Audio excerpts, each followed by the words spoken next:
زمین سے، یعنی کہ یا آپ کو نکال پھسلا دیں زمین سے من الارض لیخرجو کا لیا، تاکہ وہ نکال دیں آپ کو منہا اس سے، وَإِذَا لا وَإِذَا تو اس وقت لا یلبسون تو وہ نہیں وہ رکیں گے خلاف کا آپ کے بعد، الا مگر قلیلا بہت تھوڑا، سنتا یہ سنت ہے، طریقہ ہے، یعنی یہ ہمارا طریقہ رہا ہے، من قد ارسلنا قبل کا ان کے بارے میں جنہیں یقیناً ہم نے بھیجا آپ سے پہلے، من رسول اپنے رسولوں میں سے، ولا تجدو اور نہیں کوئی تبدیلی ہوتی لسنتنا ہماری سنت میں ہمارے طریقے میں، تحویلا کوئی تبدیلی ہمارے آپ اس طریقے میں آپ نہیں پائیں گے۔ تو یہاں پہ قیامت کا ذکر کیا جا رہا ہے کہ قیامت کا ذکر، قیامت جو ہوگی اس دن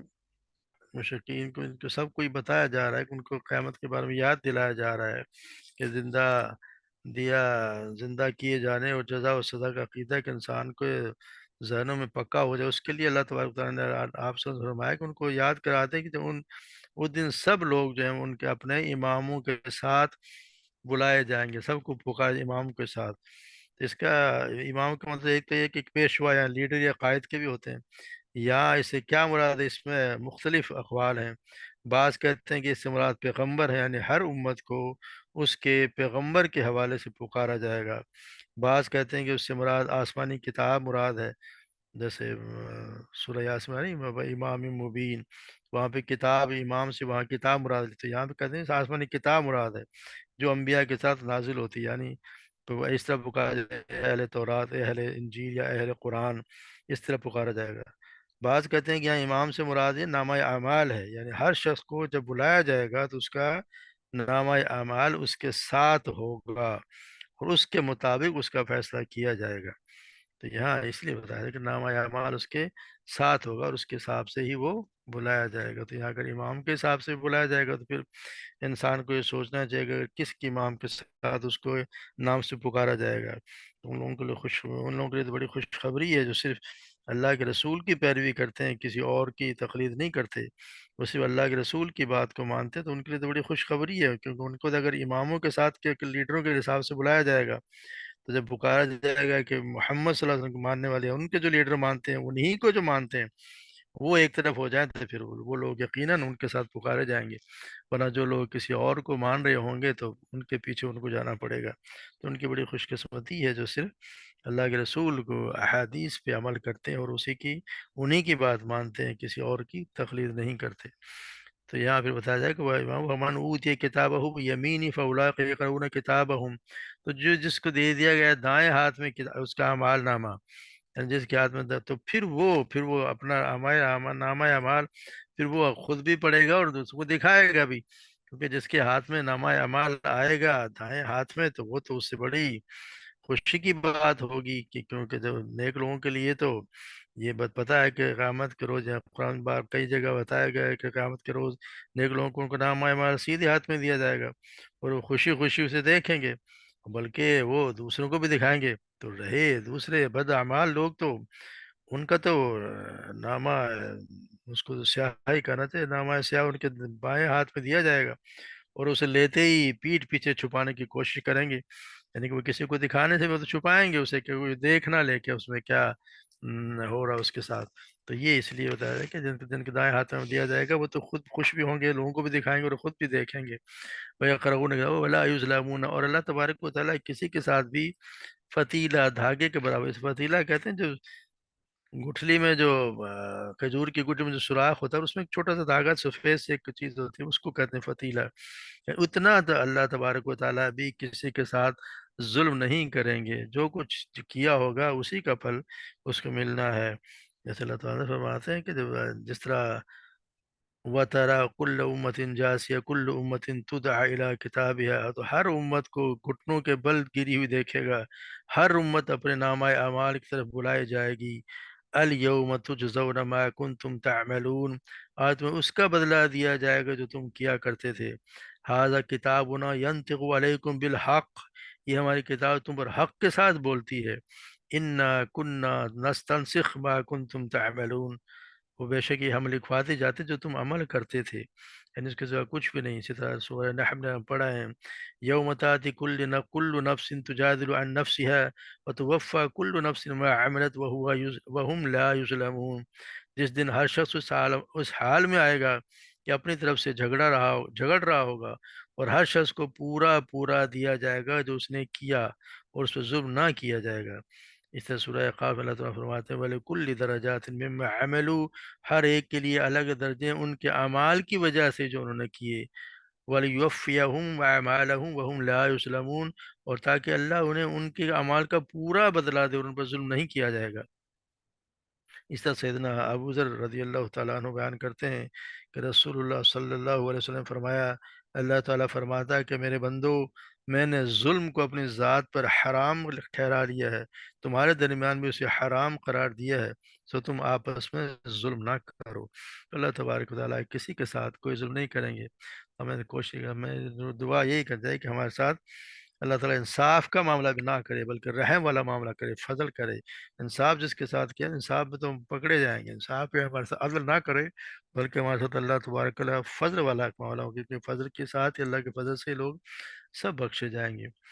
پھر بتایا جائے ان کا یفترون کان الذی اوحینا الیک، اور یہ قریب تھا کہ وہ ومن کان فی ہذہ اعمی وفی الآخرۃ اعمی وضل سبیلا، اور جو اس دنیا میں اعمی، یعنی اعمی سے مراد ہے اندھا، یعنی بصارت، یعنی کوئی دل کا اندھا، یعنی کوئی اس کے یہ نہیں کہ کوئی آنکھوں کا اندھا ہو، بلکہ یہ بتایا گیا کہ جو دل کا اندھا ہو، اور وہ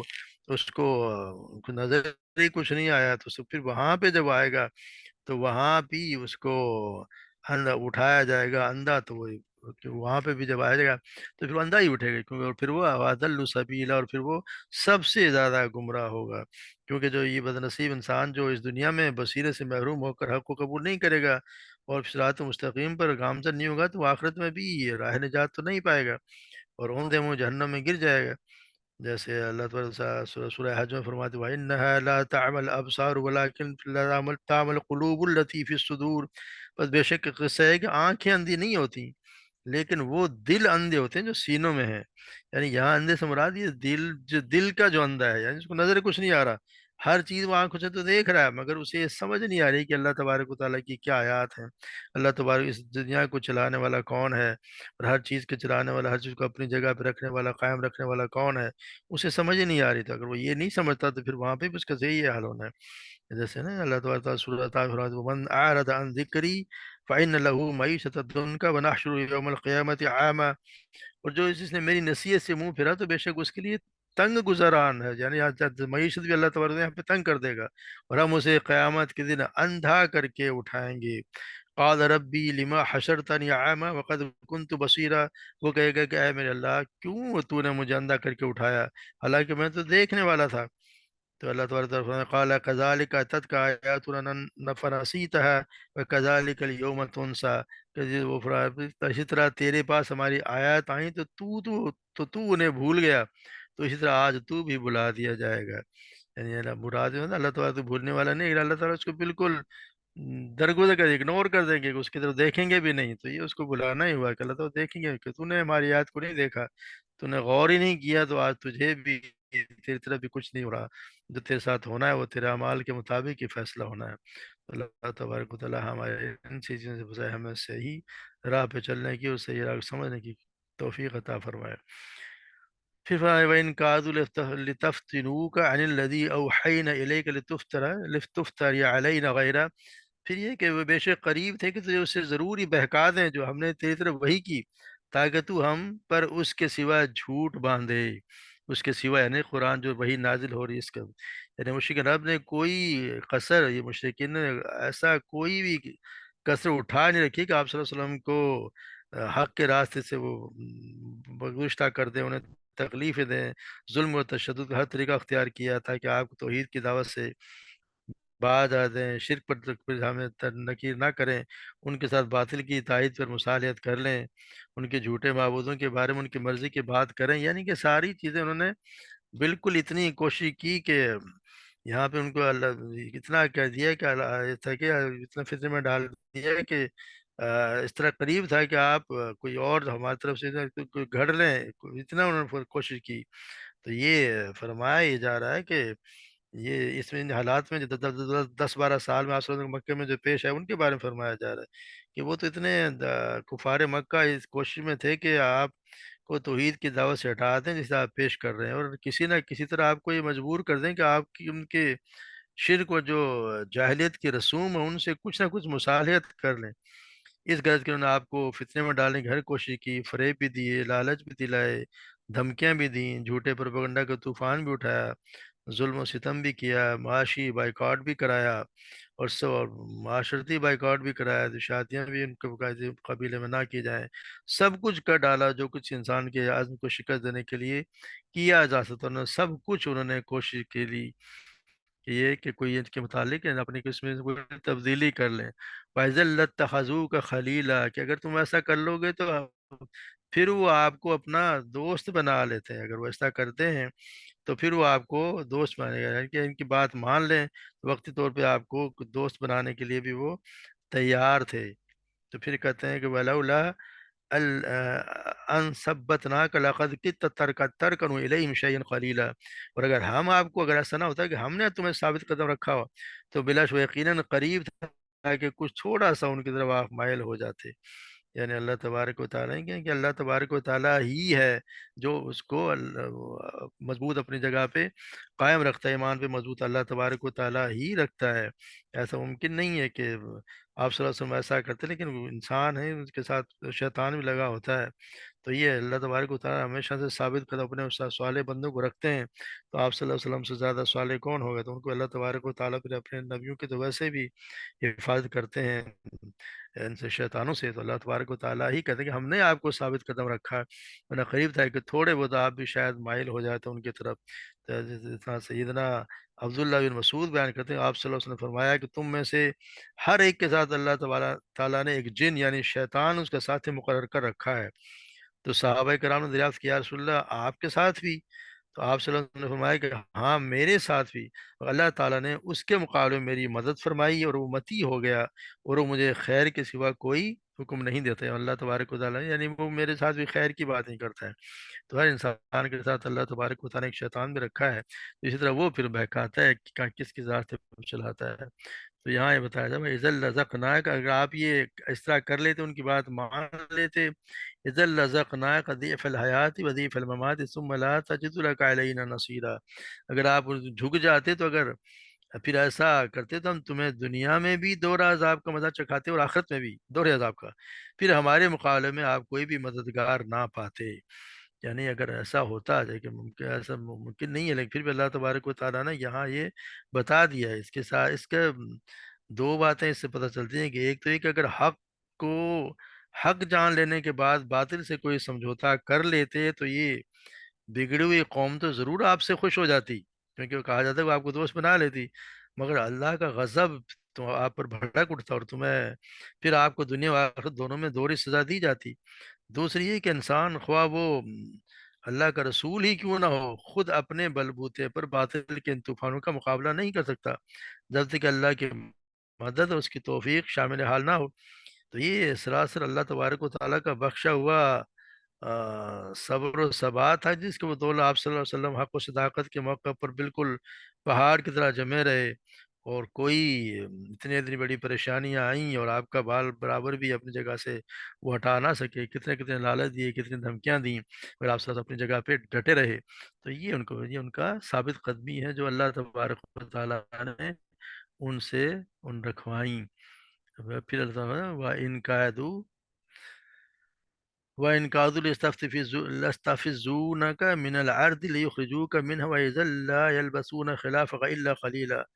اور یہ لوگ اس بات پر بھی تلے رہیں کہ تمہارے قدم اس سرزمین سے اکھاڑ دیں اور تمہیں یہاں سے نکال باہر کریں، لیکن اگر ایسا کریں گے تو تمہارے بعد یہ خود بھی یہاں ویسے خلاف حق اللہ قریب کو زیادہ عرصہ یہاں پر بھی ٹھہر نہیں سکیں گے۔ یعنی یہاں پہ اگر یہ ان کی یہ کوشش ہے کہ یہ آپ کو یہ حرکتیں کر رہے ہیں، اور ہم دیکھ رہے ہیں کہ جی انہوں نے جب آپ صلی اللہ علیہ وسلم کی دعوتی توحید کو روکنے کی جب تمام ان کی چالیں ناکام ہو گئیں، تو کافروں نے آپ کو پریشان کرنا شروع کر دیا تھا کہ آپ تنگ آ کر مکہ سے باہر چلے جائیں۔ تو اس آیت میں اسی طرح اشارہ ہے کہ اگر مشرقین آپ کو نکال دیتے تو آپ کے بعد وہ لوگ کچھ ہی دن میں زمین میں زندہ رہتے، اس لیے کہ اللہ تبارک و تعالیٰ کی تو سنت ہی یہ رہی ہے کہ پھر جب بھی کسی قوم نے اپنے نبی کو شہر بدر کیا یا اللہ تعالیٰ نے ہلاک کر دیا،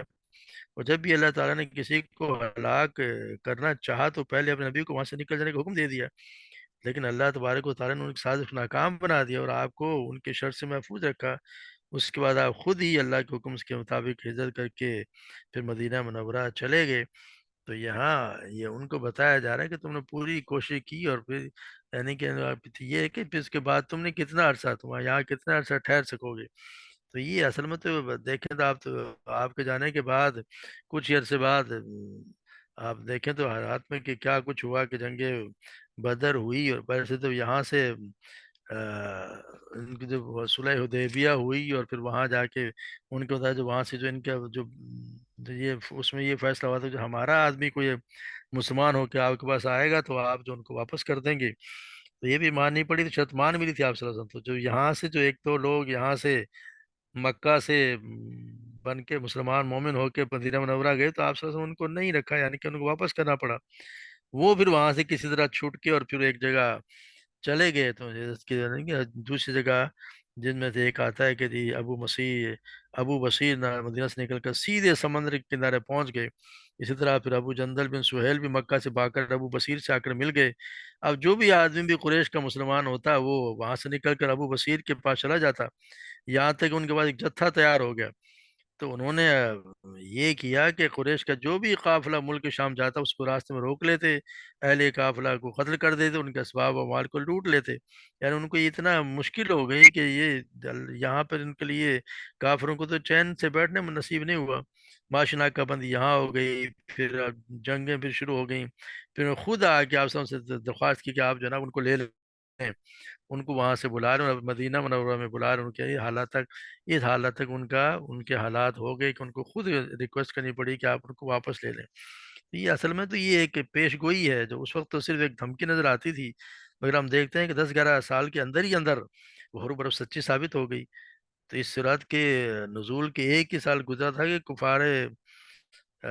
مکہ نے آپ صلی اللہ علیہ وسلم کو جب وطن سے نکال جانے پر مجبور کر دیا، اور اس پر پھر 8 سال سے زیادہ بھی نہ گزرے تھے کہ آپ فاتح کی حیثیت سے مکہ موضوع میں داخل ہوئے، اور پھر 2 سال کے اندر اندر یہ ساری عرب کی سرزمین مشرکین کے وجود سے پاک کر دی گئی،